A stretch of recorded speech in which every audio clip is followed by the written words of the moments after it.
শেখ হাসিনাকে ভারত থেকে ফিরিয়ে আনার ক্ষমতা আমাদের নেই, আমাদের সরকারের নেই, এমন মন্তব্য করে বসেছেন বাংলাদেশ সরকারের প্রধান উপদেষ্টা প্রফেসর ইউনূস। যেন তেন জায়গায় তাও মন্তব্য করেননি, মন্তব্য করেছেন বিবিসিকে দেয়া এক সাক্ষাৎকারে। সম্প্রতি তিনি ব্রিটেন সফর করেছিলেন, সেখানেই বিবিসিকে এক সাক্ষাৎকার দিয়েছিলেন। সেই সাক্ষাৎকারটি বিবিসি আজকে প্রকাশ করেছে।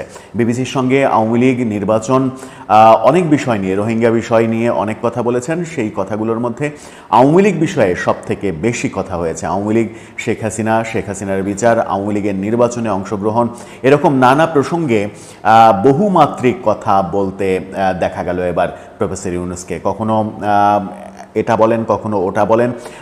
মনে হলো যে বিবিসির সঙ্গে সাক্ষাৎকারে বিবিসির সাংবাদিকের প্রশ্নে বেশ খানিকটা বিব্রত বোধ করেছেন এবং বিব্রতকর পরিস্থিতিতেই পড়ে গিয়েছিলেন তিনি। আওয়ামী লীগ সম্পর্কে, আওয়ামী লীগের নির্বাচনে অংশগ্রহণ সম্পর্কে, আওয়ামী লীগের নিষেধাজ্ঞা সম্পর্কে, শেখ হাসিনাকে ফিরিয়ে আনা সম্পর্কে চমকপ্রদ সব কথা বলার চেষ্টা করেছেন, যে কথাগুলো আগের কথা থেকে কিছুটা ভিন্ন মনে হতেও পারে আপনার। কি বললেন প্রফেসর ইউনূস বিবিসিকে?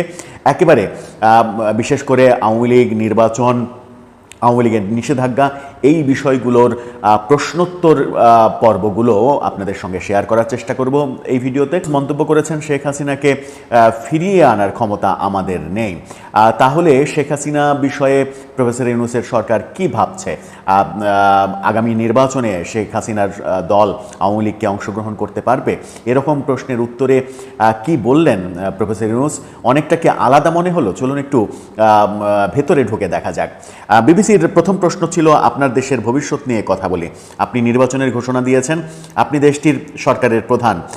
আপনি বলেছেন এই নির্বাচন যেন অন্তর্ভুক্তিমূলক এবং অংশগ্রহণমূলক হয়। কিন্তু একটা সমালোচনা হচ্ছে যে আপনি আওয়ামী লীগকে, অর্থাৎ সাবেক প্রধানমন্ত্রী শেখ হাসিনার দলকে নির্বাচনে অংশগ্রহণ করতে দিতে চান না, কেন? উত্তরে প্রফেসর ইউনূস বলেছেন, আমরা বহুবার এটা ব্যাখ্যা করেছি, আবারও বলছি। প্রথমত, আওয়ামী লীগ না থাকলেও নির্বাচন অন্তর্ভুক্তিমূলক হবে কি না, সম্প্রতি ঢাকায় জাতিসংঘের রেসিডেন্ট কোঅর্ডিনেটর খুব ভালোভাবে এটার ব্যাখ্যা করেছেন। জাতিসংঘের উদাহরণ যখন তিনি দিলেন, তখন জাতিসংঘের তিনি হয়তো এই ব্যাপারটা বুঝতেই পারেননি। জাতিসংঘের মানবাধিকার প্রধান তারপরে তার এই সাক্ষাৎকার যখন দিয়েছেন, তারপরে জাতিসংঘের মানবাধিকার বিষয়ক প্রধান তিনি একটি রিপোর্টে আওয়ামী লীগের নিষেধাজ্ঞা, আওয়ামী লীগকে নির্বাচনে অংশগ্রহণ করতে না দেয়া, যে কোনো দলের স্বাধীনতায় হস্তক্ষেপ করা, এই ব্যাপারগুলোকে উদ্বেগ জানিয়েছেন এবং এই ব্যাপারগুলো সমর্থনযোগ্য নয়, এমনটা মন্তব্য করেছেন। অথচ প্রফেসর ইউনূস জাতিসংঘের উদাহরণ দিয়ে বলার চেষ্টা করলেন যে আওয়ামী লীগকে ছাড়াও ইনক্লুসিভ নির্বাচন সম্ভব। বলেছেন যে তিনি বলেছেন অন্তর্ভুক্তিমূলক মানে কোনো নির্দিষ্ট দল নয়, সব মানুষের অংশগ্রহণ।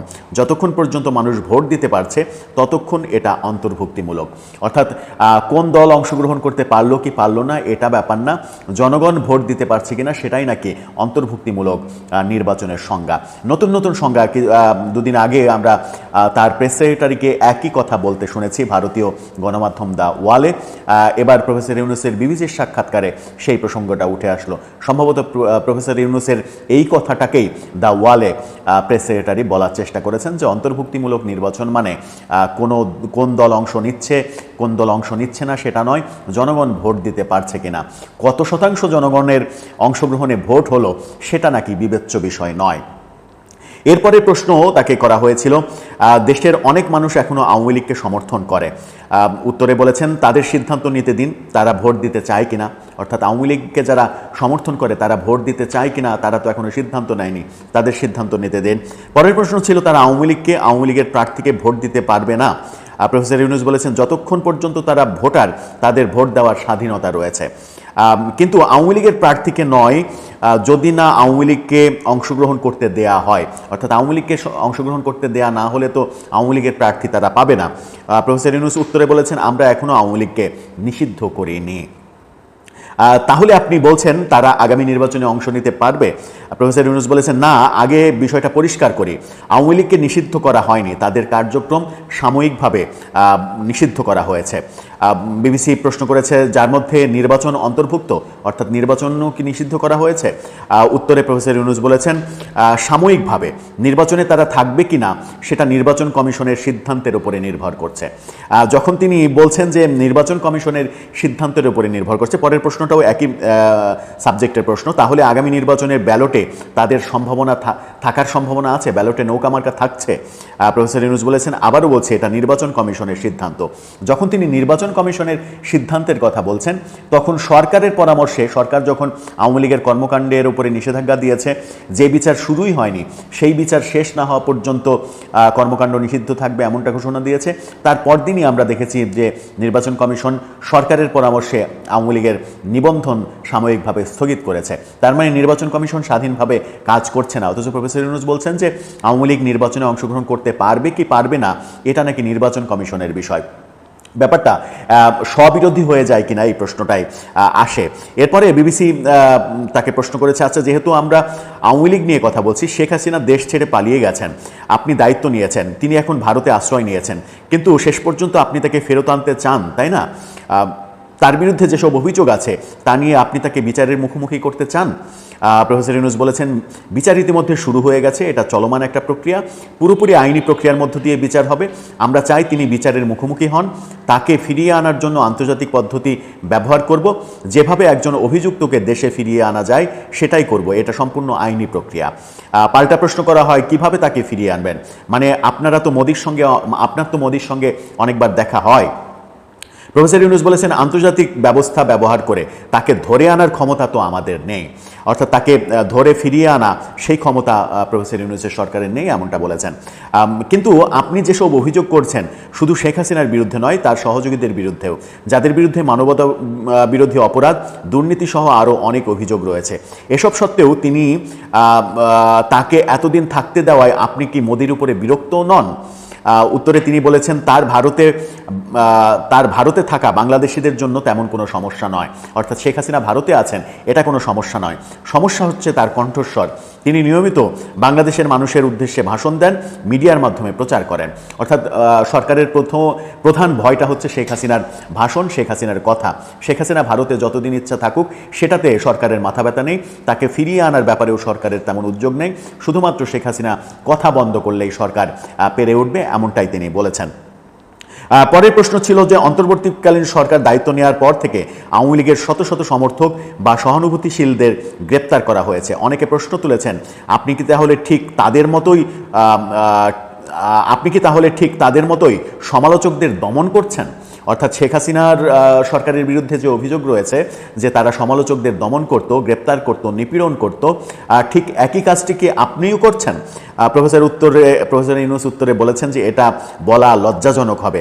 আপনি যদি অন্তর্বর্তী সরকারকে আওয়ামী লীগ সরকারের সঙ্গে তুলনা করেন তাহলে বুঝতে হবে আপনি বাংলাদেশকে বোঝেন না, বাংলাদেশের বাস্তবতা বোঝেন না, আপনি বোঝেন না আওয়ামী লীগ কি আর অন্তর্বর্তীকালীন সরকার কি। পাল্টা আক্রমণ করেছেন সাংবাদিককে তিনি। বিবিসি তখন বলেছে যে এগুলো আমার কথা নয়, অনেকে বলছে তাদের কথা। উত্তরে প্রফেসর ইউনূস বলেছেন ঠিক আছে, কেউ বলেছে, কিন্তু আপনি তো বাংলাদেশে এসেছেন, তাই আমি বলছি এটা ঠিক নয়। অর্থাৎ তিনি অস্বীকার করেছেন বর্তমানে যে গ্রেপ্তার, জেল, জুলুম এরকম ঘটনা ঘটছে, অন্তত প্রায় 250-র বেশি সাংবাদিকের বিরুদ্ধে ব্যবস্থা গ্রহণ করা হয়েছে, বহু সাংবাদিককে জেলে রাখা হয়েছে এবং সাংবাদিকদের নামে হত্যা মামলা দেওয়া হচ্ছে, এরকম অনেক অভিযোগ রয়েছে। গণমাধ্যমের স্বাধীনতার ব্যাপারে অভিযোগ রয়েছে, গণমাধ্যমের স্বাধীনতা নেই, গণমাধ্যম সরকারের কথা অনুযায়ী চলছে, এরকম অনেক অভিযোগ রয়েছে। যে অভিযোগের প্রেক্ষিতেই বিবিসি প্রশ্ন করেছিল যে শেখ হাসিনার বিরুদ্ধে যে অভিযোগ ছিল সেই একই কাজ তো আপনিও করছেন, এমন অভিযোগ রয়েছে। উত্তরে বলেছেন যে আপনি বাংলাদেশ সম্পর্কে জানেন না, আপনি বোঝেন না শেখ হাসিনা সরকার কি, অন্তর্বর্তীকালীন সরকার কি, এমনটা বলার চেষ্টা করেছেন। অর্থাৎ সঠিক উত্তর দিতে না পারলেও পাল্টা আক্রমণে সাংবাদিককে থামিয়ে দেওয়ার একটা চেষ্টা আমরা লক্ষ্য করেছি। এই সাক্ষাৎকার থেকে 2-3টা পয়েন্ট খুব গুরুত্বপূর্ণ এসেছে। সেটা হচ্ছে যে শেখ হাসিনাকে ফিরিয়ে আনার সামর্থ্য এই সরকারের নেই, সেটা অকপটে তিনি স্বীকার করেছেন। আবার তিনি বলেছেন যে আওয়ামী লীগ নির্বাচনে অংশগ্রহণ করবে কি করবে না, করতে দেয়া হবে কি হবে না, এটা নির্বাচন কমিশনের সিদ্ধান্ত। উত্তরটা হাস্যকর হলেও এখান থেকে নতুন আরেকটা মেসেজ আসলো, সেটা হচ্ছে যে আগামী নির্বাচনের প্রেক্ষাপটে পরিস্থিতি পাল্টে যেতেও পারে। যে জাতিসংঘের উদাহরণ তিনি দিলেন, যে জাতিসংঘের প্রতিনিধি অন্তর্ভুক্তিমূলক নির্বাচনের সংজ্ঞায় তিনি কি বলেছিলেন, যে দল নয়, জনগণের ভোট দেওয়ার অধিকার তৈরি হলেই সেটা অন্তর্ভুক্তিমূলক নির্বাচন হয়। সেই তত্ত্বের পরে জাতিসংঘ যে তার অবস্থান পরিবর্তন করেছে, জাতিসংঘের মানবাধিকার প্রধান একটা রিপোর্ট পেশ করে বলেছেন যে বাংলাদেশের পরিস্থিতিতে তিনি উদ্বিগ্ন। বাংলাদেশে রাজনৈতিক দলের অধিকার হরণ করা হচ্ছে, নিষিদ্ধ করা হচ্ছে, কার্যক্রমের উপরে হস্তক্ষেপ করা হচ্ছে, স্বাধীনতা থাকছে না, এই ব্যাপারগুলোতে তারা উদ্বিগ্ন, জাতিসংঘ উদ্বিগ্ন এবং এটা সমর্থনযোগ্য নয়। এবং অন্তর্ভুক্তিমূলক নির্বাচন, সব দলের অংশগ্রহণে নির্বাচনের কথা বলেছে। জাতিসংঘ যে তার অবস্থান পাল্টেছে প্রফেসর ইউনূস সেটা বোধহয় টেরই পাননি। এর মধ্যেই আমরা দেখেছি গতকালকেও আমরা বলেছি যে জার্মান সরকার বাংলাদেশে অন্তর্ভুক্তিমূলক নির্বাচন চেয়েছে। বহু দেশ থেকে এরকম দাবি আসছে। বিবিসির সঙ্গে সাক্ষাৎকারে যখন তিনি নির্বাচন কমিশনের উপরে দায়টা চাপালেন, তখন নির্বাচন কমিশন কি সত্যি সত্যি নিরপেক্ষ আচরণ করে সামনে এগোতে পারবে, নাকি আগের মতোই, আগের রাজনৈতিক সরকারগুলোর সময় আমরা যেভাবে নির্বাচন কমিশনকে চলতে দেখেছি, সরকারের কথা মতো চলেছে তেমনটাই চলবে? প্রশ্নটা আসলে সামনে এসেই যায়। দর্শক, এই সাক্ষাৎকার থেকে আপনি কি বুঝলেন? প্রফেসর ইউনূস সরকারের বর্তমান গতিবিধিটা কি, বর্তমান ভাবনাটা কি? আওয়ামী লীগের নিষেধাজ্ঞা, আওয়ামী লীগের নির্বাচনে অংশগ্রহণ, শেখ হাসিনার বিচার, তাকে ভারত থেকে ফিরিয়ে আনা, এসব বিষয়ে তার যে বক্তব্য, সেই বক্তব্য থেকে আপনার যে মতামত সেটি জানিয়ে লিখতে পারেন আমাদের কমেন্ট বক্সে।